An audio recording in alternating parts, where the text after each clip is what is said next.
Hey, Inspired Tribe. How's it going? How's it going? Welcome. My name is John Nolan. Today, we're going to dive into the blueprint for your life, for the future. How this really works, how co-creation really works. It's a word that's been thrown around. We use it a lot. But every now and then we like to go into the depths of how this works.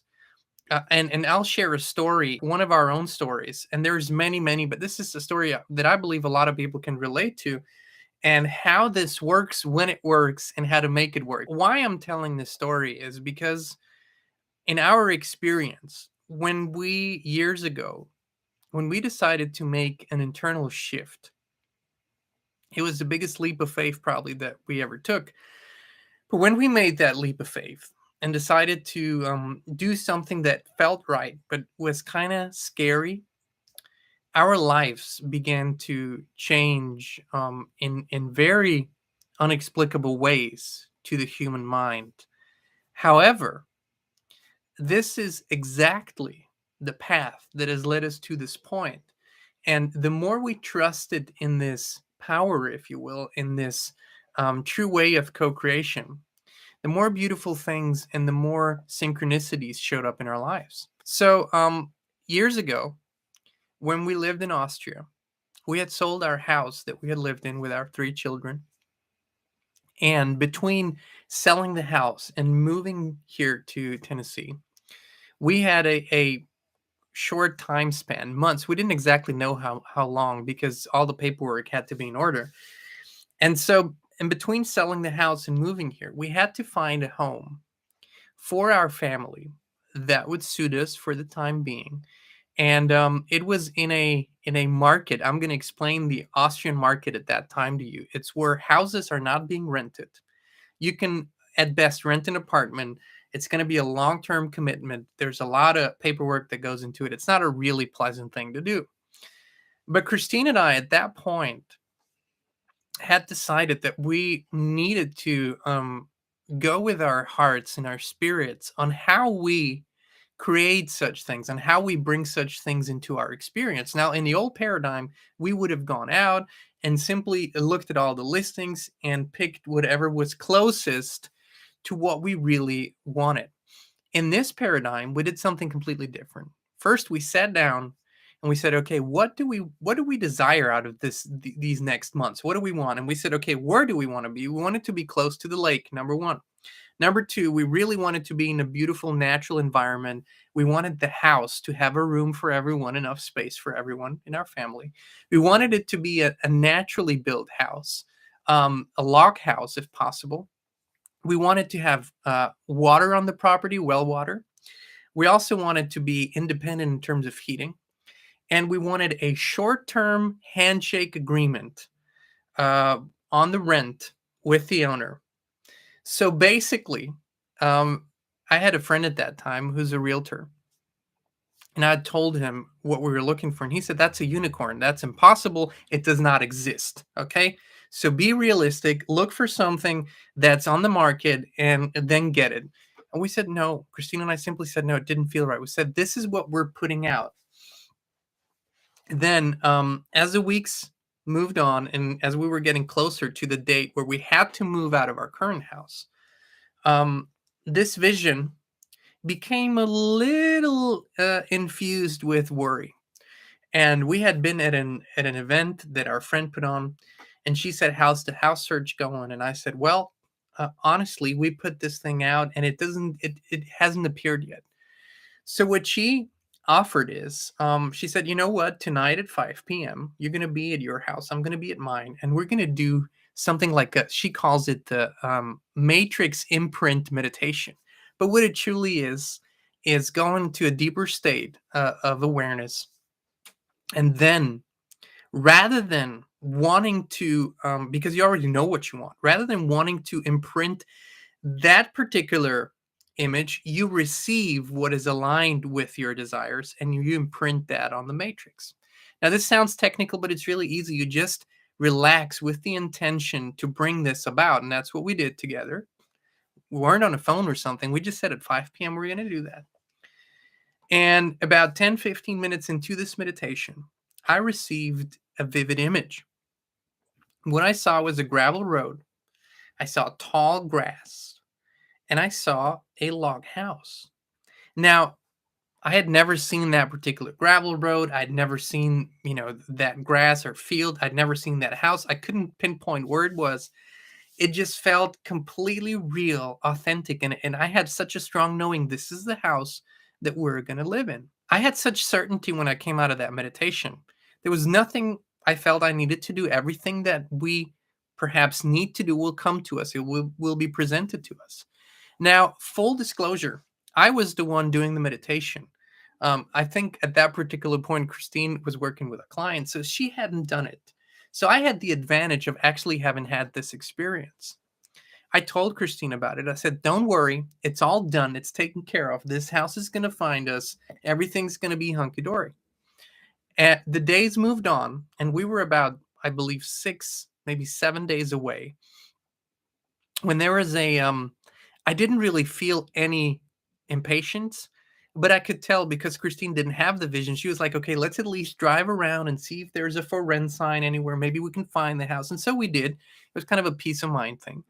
But nothing came up. Nothing came out of that drive. Now it was a fairly big house that we had lived in and we're still in and had to move out by the end of the week. We were now just 5 days away from that date and it couldn't be moved or pushed.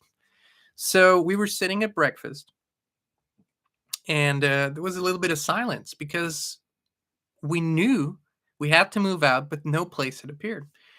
And at the end of the breakfast, Christine receives a call from one of her clients, and the client says, "Hey, are you guys still looking for a house? I know you need to be out of your house by the end of the week, so this is probably a long shot." And Christine says, "As a matter of fact, we do." And so that client said, "Well, the neighbor from 2 doors down was just here, and he had told me that one of his rentals had just opened up, and if I knew people that were interested in renting the house." Um, this house, at least from the description, what we knew was a couple minutes away from the lake, which already, was like one check mark.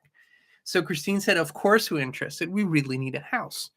So Christine's client on the phone put her in touch with the owner. Christine talked to the owner on the phone for about 15 minutes. It was a very, very natural, beautiful, authentic conversation. And the owner said, "Listen, here's the address of the house. I'm already on my way out. I have to go to another city, but I'm going to leave the key in a certain place. You guys just go look at it. If you like it, we'll figure something out. You guys just start moving in because we already know. I know you're in a hurry." So Christina and I jumped in the truck, drove over there. It was about 30 minutes from where it lived, and the closer we were, the more I had this, this feeling in the pit of your stomach when you're right where you need to be, meant to be, and things are coming together, and you can feel this anticipation. It's almost like a beautiful nervousness. So I felt that, and at one point the GPS said, "Take a right here," and we'd turned off the main road on a gravel road, and I said, "Honey, this is the gravel road I saw in my vision." And so we drive down this gravel road, past a few houses, and then past some trees. And then on the right, I see this field of tall grass. And I look around the corner there, and I see this beautiful log house standing amidst the tall grass. And mind you, there are no log houses like that in Austria. There's a handful. These are very hard to find. So we pull in and I say, "This is it. This is the house from the vision. It's unbelievable. This is exactly what I had seen in my vision." So we pull in. This house had a central stove, which meant you heat the house with wood. That's all you have. It's completely independent. When a power goes out, you're warm. Doesn't matter. This house had, or the property had well water, so we were independent with water too. It had enough room for everyone. All of our children had their own room with enough space. It was right next to the woods, 2 minutes from the lake. Beautiful. And the owner was totally willing and open to do a handshake agreement, and we could move in right away without even signing a contract or anything. Just on the phone, we said we're going to move in, and we could move out anytime. I'm telling you, this is 100% all the check marks of the whole of everything that we had wanted for that time for our family. Why I'm telling you this story is because if you go by old paradigm standards, you would make a list of the things that you want, and then you would go out and then you would, kind of burn the midnight oil and try to find this, and you would manipulate. And when I say manipulate is what I mean, you would call people, you would look at all the listings, you would drive around, you would ask around, you would do all these things and try to make it happen. Versus this meant that we had trusted in the power of co-creation and in a much, much more perfect and harmonious way of how things come about. Now, also, the timing when the house became available, at that moment in time, we had 5 days to move our whole house to this house. And at that moment in time, all of the people, friends, handymen, and everyone that needed to help us was all of a sudden available, which they wouldn't have been 2 weeks before or a week afterwards. They were available at that time. Everything came together perfectly. And it was such a synchronistic thing. One of many, many of those synchronistic situations would follow in the months and years afterwards. The Inspired channel, the creation of the Inspired channel is very much a similar story to that. Now, the thing with this way of co-creating your life is that you cannot count on evidence and outer security. There is no evidence that shows up, 2 months ahead of time. So it's kind of like the safety nets that we used to rely on in the old paradigm are non-existent in that way. You have to trust in this invisible power that you hold and that the creator holds, and trust in this creating together. But how do you do that? How do you do that? It sounds so mystical, but it really isn't. First of all, the human ego we all have an ego, don't get me wrong, but the human ego has to get out of the way. The ego wants security, the ego wants time, the ego wants safety, the ego wants evidence. That part has to get out of the way. And you have to come to a quiet place into your heart space and really ask yourself, check in. What is the vision that's coming through here? What is the best path here? And you will receive that every single time when you go into your heart space. Without a doubt, whether you hear it, want to hear it, or want to follow that path, it's a whole different story, but you will receive it. And when you receive it, you must follow it. If you want this to succeed, whatever this is, you must follow it. And when you follow it, it will lead you through the most beautiful parts and through the darkest parts. You'll always be guided. You'll always be safe, but it won't always be pleasant to the human mind. It isn't. This journey, how we came to the house, was one of, okay, it's not showing up yet. Okay, come on, we're 5 days. We need to be in there. Our children were asking, when are we going to move? Why don't we have a new house yet? Our family was worried, everything. You need to ignore all of that and trust that what you feel inside is real, is authentic, and is coming about. It's being, physically manifested in your reality. And what is really important, you need to take the steps that are being shown to you. That's what we call inspired action. When I came out of that meditation now almost 3 years ago, and I was inspired, literally inspired by the creator to create this YouTube channel called Inspired, nothing would have happened if I had just sat there and said, okay, so I'm supposed to start this channel. Now I'm going to make coffee. No, I went online. I logged on to YouTube. I started a channel. I physically typed the channel name in. I physically made the description. I started putting a banner picture up. I started putting everything together, and I started creating the first video. Now, this inspired action, you cannot substitute it. When you're called to do that, you have to do it. I'm not saying this is the most integral part, but it is an integral part. And people say, no.